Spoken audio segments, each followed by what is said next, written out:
12 milhões de pessoas vivem no planeta sem um país, sem bandeira ou exército, mas preservaram sua língua, tradições e leis inflexíveis por 1000 anos. Os ciganos se espalharam pelo mundo, mas para a maioria, permanecem um mistério e a fonte de mitos fantásticos sobre maldições e magia. Foram chamados de feiticeiros e ladrões, queimados na fogueira na Idade Média e vendidos como escravos nos Balcãs, mas sobreviveram e permaneceram fiéis a si mesmos. Hoje, vamos explorar quem são os ciganos de verdade, de onde vieram e por que o mundo inteiro os vê com desconfiança e medo. Durante séculos, ninguém sabia de onde vinham os ciganos. Eles contavam lendas e se autodenominavam egípcios ou persas. Mas, em 2012, cientistas analisaram o DNA de ciganos de 14 países e obtiveram um resultado surpreendente. Descobriu-se que os ancestrais de todos os ciganos viviam no noroeste da Índia e descendiam de castas inferiores que fugiram em massa de suas terras natais há 1000 anos. Sua língua romani ainda contém centenas de palavras do Hindi e do Punjabi, e as tradições ciganas são profundamente enraizadas em rituais hindus e em um sistema de castas. Concluiu-se que todo esse povo descende de párias indianos que viajaram meio mundo e ainda assim preservaram sua cultura. No século XI, os primeiros grupos de refugiados indianos começaram a migrar para o oeste através da Pérsia, fugindo de guerras e da fome. As caravanas ciganas eram compostas por centenas de famílias, que nunca se fixavam em um lugar fixo e sobreviviam do artesanato, da música e da adivinhação. No século XIV, já haviam chegado aos Balcãs, e no século XV, à Espanha e à Inglaterra, estabelecendo-se em praticamente toda a Europa. Mas por que os ciganos não se fixaram em lugar nenhum e continuaram seu estilo de vida nômade? Em todos os lugares eram recebidos com suspeita, proibidos de comprar terras e sujeitos a impostos especiais. Gradualmente, o modo de vida nômade tornou-se parte da cultura, o acampamento tornou-se o único lar seguro, e fixar-se em um lugar fixo passou a ser visto como uma traição à tradição. A língua romani, ou romani, desenvolveu-se ao longo de 1000 anos sem escrita ou apoio estatal, sendo transmitida apenas oralmente de pais para filhos. Hoje, existem dezenas de dialetos romani, tão distintos que pessoas de diferentes países podem não se entender. No entanto, todos os dialetos mantêm uma base comum e raízes vocabulares indianas antigas, demonstrando a origem comum de todos os grupos romani. Curiosamente, o povo romani escondeu sua língua de pessoas de fora durante séculos. Ela servia como um código secreto para conversas em público e como uma barreira entre nativos e estrangeiros. Na sociedade cigana, vigora um rígido sistema de castas, trazido da Índia e preservado até os dias de hoje. As castas superiores dedicavam-se à música e ao comércio de cavalos, as castas médias forjavam metais e fabricavam joias, e as castas inferiores trabalhavam na coleta de lixo e em tarefas servis. O casamento entre castas é proibido, os infratores são expulsos da comunidade e perdem o direito de serem chamados de ciganos, o que equivale à morte social. Todas as questões importantes são decididas pelo CRIS, o Tribunal Cigano de Anciãos, que emite sentenças que incluem multas, desonra pública ou expulsão definitiva do acampamento. A honra é mais importante para os ciganos do que a própria vida. Insultar uma família leva a rixas de sangue que duram gerações e só terminam no CRIS. A vida dos ciganos é regida por um sistema de tabus rigorosos que regulam cada detalhe e os separam de todos os outros. O conceito central é o mahip, impureza ritual transmitida pelo toque, pela comida ou até mesmo pelo olhar de um estranho. A parte inferior do corpo é considerada impura, por isso é proibido às mulheres lavar as roupas dos homens junto com suas roupas íntimas, e é proibido usar saias por cima das camisas. Todos os não-ciganos são chamados de gádio e considerados impuros, sendo proibido comer em seus pratos, dormir em suas camas ou casar-se com eles. Qualquer pessoa que quebre as regras torna-se mahrip, é expulsa da comunidade e nenhum cigano jamais falará com ela novamente. As meninas ciganas casam-se entre os 14 e os 16 anos. Muitas vezes, os pais escolhem o noivo, e a noiva só fica a saber da decisão poucos dias antes do casamento. O noivo paga um dote, que pode chegar a dezenas de milhares de dólares, dependendo da posição social da família e da beleza da rapariga. A virgindade da noiva é publicamente testada na noite de núpcias. Se a traição for descoberta, a rapariga é devolvida aos pais em desgraça e obrigada a devolver o dote. O divórcio é praticamente impossível. A mulher torna-se propriedade da família do marido e obedece à sogra, que muitas vezes torna a sua vida um inferno. Ao mesmo tempo, a família é sagrada para os ciganos. As crianças crescem num ambiente de amor absoluto, e os idosos nunca são abandonados nem enviados para lares de idosos. As ciganas cartomantes não são apenas um estereótipo. A adivinhação foi uma das principais profissões das mulheres ciganas durante séculos. Elas liam a palma da mão, cartas e borra de café, mas sua principal habilidade era a psicologia, ler instantaneamente as emoções de um cliente e comunicar o que ele queria ouvir. Muitos ciganos acreditam no mal olhado e em maldições, usando amuletos e talismãs para se protegerem de espíritos malignos e das maldições de inimigos.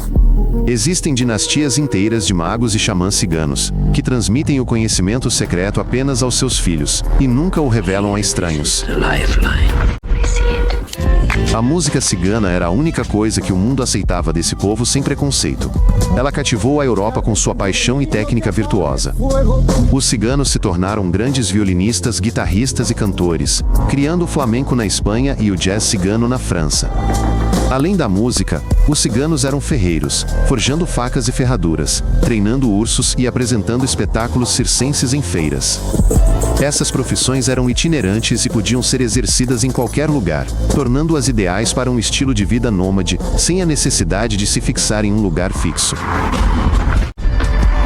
Em 1933, os nazistas declararam os ciganos racialmente inferiores e iniciaram um extermínio em massa, equiparando-o ao dos judeus. Os ciganos foram esterilizados à força e enviados em massa para campos de concentração, incluindo crianças pequenas e idosos.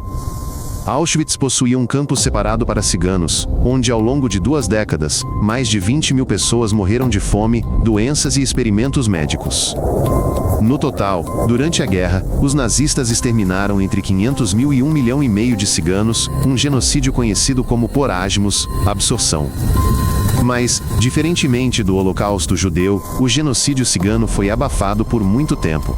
Eles não foram indenizados e nenhum monumento foi erguido, como se suas mortes nunca tivessem acontecido. Poucas pessoas sabem que na Romênia e na Moldávia, os ciganos foram escravizados por quase 500 anos, do século XIV ao XIX. Eram comprados e vendidos como gado, famílias eram separadas em leilões, crianças eram tiradas de seus pais e doadas a mosteiros. Os ciganos escravizados trabalhavam nas propriedades dos boiardos, extraíam ouro em minas e forjavam armas. Para fugir, eram marcados a ferro em brasa e acorrentados. A escravidão só foi abolida em 1856, mas os ciganos nunca conquistaram a liberdade. Sem terra ou dinheiro, permaneceram na base da sociedade. O mito mais persistente sobre os ciganos é o de que roubam crianças. Esse medo persiste há séculos e não tem fundamento. Na verdade, os ciganos amam muito seus filhos e jamais criariam o filho de outra pessoa, o que violaria a pureza de sua linhagem familiar. Esse mito surgiu porque as crianças ciganas geralmente aparentavam ser mais saudáveis e bem cuidadas do que as crianças camponesas, e sua pele escura era vista com suspeita pelos europeus. Outro estereótipo é o de que todos os ciganos são ladrões e vigaristas, mas pesquisas mostram que a taxa de criminalidade entre eles é a mesma de qualquer grupo pobre. O problema é que os crimes cometidos por ciganos sempre recebem mais atenção da mídia, criando a ilusão de que toda a população está envolvida em crimes. Ao mesmo tempo, é inegável que existem grupos de crime organizado entre os ciganos, que controlam o tráfico de drogas e a prostituição. Em algumas cidades europeias, clãs ciganos inteiros vivem em mansões luxuosas, dirigem carros caros e realizam casamentos que custam milhões de euros.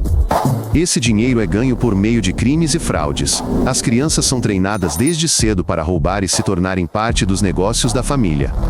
Mas, nas proximidades, milhares de famílias ciganas comuns vivem em extrema pobreza, sem água encanada ou eletricidade, em favelas nos arredores das cidades.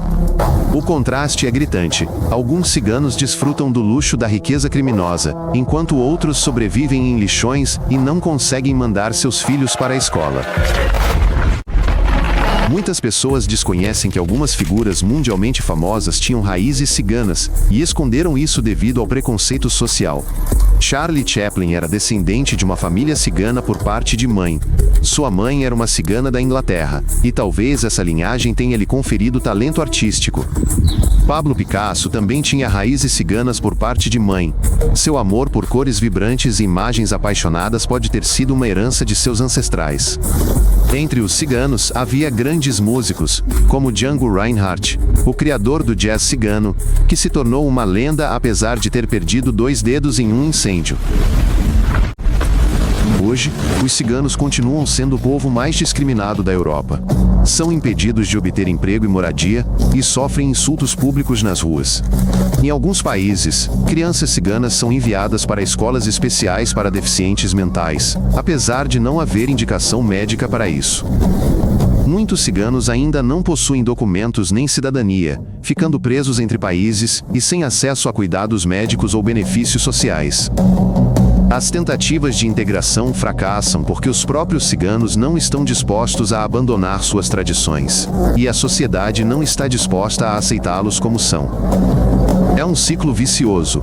A discriminação leva os ciganos ao isolamento, e o isolamento reforça o preconceito e o medo em relação a esse povo. O que o futuro reserva para os ciganos?